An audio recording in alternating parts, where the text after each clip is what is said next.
প্রিয় পরম শ্রী শ্রী ঠাকুরের চরণে জানাই অনন্ত কোটি প্রণাম এবং ভক্তপ্রাণ সকল দাদা ও মায়েদের অন্তরের অন্তঃস্থল থেকে জানাই রানন্দিত জয় গুরু।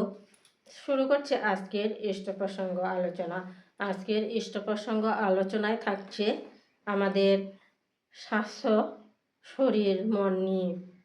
যখন আমাদের স্বাস্থ্য ভালো থাকে না, আমাদের শরীর যখন খারাপ থাকে, তখন কিন্তু মনটাও খারাপ থাকে। এটা খুব স্বাভাবিক ব্যাপার, প্রত্যেকেরই এই ব্যাপার হয়, নারী হোক পুরুষ হোক। শরীর ভালো না থাকলে মন ভালো থাকে না, আর মন যদি ভালো না থাকে তাহলে আমরা কিন্তু কোনো কাজ সঠিকভাবে করতে পারি না। তো এর থেকে রেহাই কি, আমরা কি উপায় অবলম্বন করলে খুব সহজে আমরা শরীর এবং মন থেকে সুস্থ হতে পারি, এ সম্পর্কে শ্রী শ্রী ঠাকুর একটা দুর্দান্ত কৌশল বলেছেন। তো এই কৌশল অবলম্বন করলে আমরা খুব সহজেই শরীর এবং মন থেকে সহজেই সুস্থ হতে পারবো। আসুন সেই বিষয়টি শুরু থেকে শেষ পর্যন্ত জেনে নিই। আর কি সেই দুর্দান্ত কৌশল যেটা অবলম্বন করলে আমরা খুব সহজে সুস্থ হতে পারি, ভালো থাকতে পারি। আলোচনাটি হচ্ছে আলোচনা প্রসঙ্গের পঞ্চম খণ্ড থেকে। তো সাধনাদি নামে এক ভক্ত, উনি ঠাকুরের সেবা করতেন। এক সময় ওনার শরীর মন খারাপ হয়ে যায়। তখন সাধনাদি বলেছিলেন যে শরীর খারাপ থাকলে মনটা মোটেই ভালো লাগে না, ঠাকুরকে বলেছিলেন কোথায় কোথায়।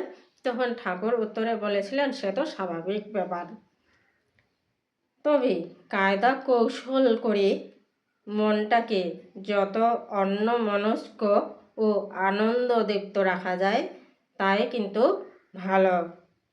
তার মানে আমাদের মনটাকে তখন অন্যদিকে নিয়ে যেতে হবে, যেখানে আমরা আনন্দ পাবো, যা করলে আমরা আনন্দ পাবো তাই করতে হবে।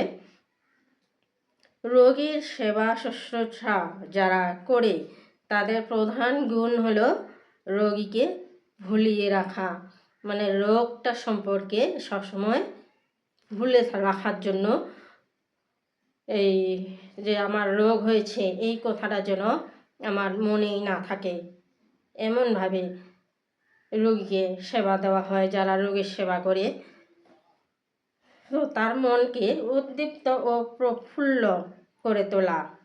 প্রীতিকর পরিবেশ হলে মনটা ভালো লাগে। পরিবেশ যদি ভালো হয় তাহলে মন ভালো থাকবে।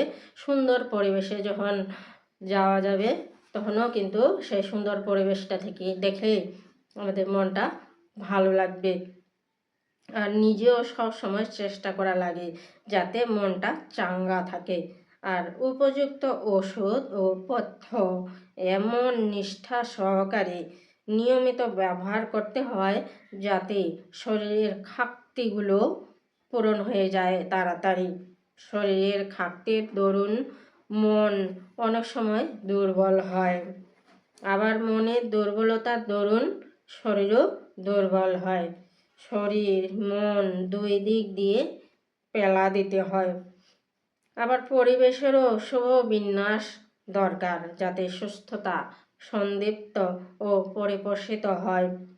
আর সবচেয়ে বড় জিনিস হলো সুস্থ হয়ে ওঠার সংকল্প। এটাই হচ্ছে একটা মস্ত বড় জিনিস, যে আমার মধ্যে একটা দৃঢ় সংকল্প নিতে হবে যে আমাকে সুস্থ হতে হবে, আমাকে সুস্থ থাকতে হবে। এই একটা দৃঢ় সংকল্প, এটাই মন শরীরকে আস্তে আস্তে সুস্থতার দিকে নিয়ে যাবে। তারপর বলছে যে এই সংকল্প যদি প্রবল হয়, ইচ্ছা শক্তির জোরে সুস্থতার দিকে অনেকখানি এগিয়ে যাওয়া যায়। নামটাম করাও ভালো, ওতে ভাইটাল ফ্লো প্রাণন প্রবাহ বেড়ে যায়। ভালো চিকিৎসক যারা, তারা রোগীর শরীর মন পরিবেশ সব দিকে লক্ষ্য রেখে চিকিৎসা করেন। যাতে নিরাময়টা অবশ্যম্ভাবী হয়ে ওঠে। তোর শরীর খারাপ হলে তোর তো কষ্ট আছেই, আর সেই সঙ্গে আমরাও বেহাল হয়ে পড়ি। বড় বউ খুব শক্ত আছে, বাইরে থেকে তার কিছু বোঝার জো নেই, কিন্তু মনের উদ্বেগ যাবে কোথায়? সুধাংশুও কেমন মুখ কালি করে ঘোরে, ভালো লাগে না। শ্বশুরও পাইছিস তুই ভাগ্যি করে, তোর উপর অসম্ভব টান। তুই অসুস্থ থাকলেই ভদ্রলোক কেমন ম্রিয়মাণ হয়ে পড়েন। সাধনাদি বললেন, হ্যাঁ, অত্যন্ত স্নেহপ্রবণ। আপনারা সবাই চিন্তিত হয়ে পড়েন, সেই কথা ভেবে অসুখ হয়ে আরও বেশি খারাপ লাগে। শেষে ঠাকুর সহাস্যে বললেন, এর একমাত্র প্রতিকার হলো তোমার সুস্থ থাকা। তখন সাধনাদি বললেন, আশীর্বাদ করেন, তাই যেন হয়। শেষে ঠাকুর বললেন, সে প্রার্থনা তো আমার লেগেই আছে। সবাই ভালো থাকবেন, সুস্থ থাকবেন। এই পর্যন্ত। জয় গুরু।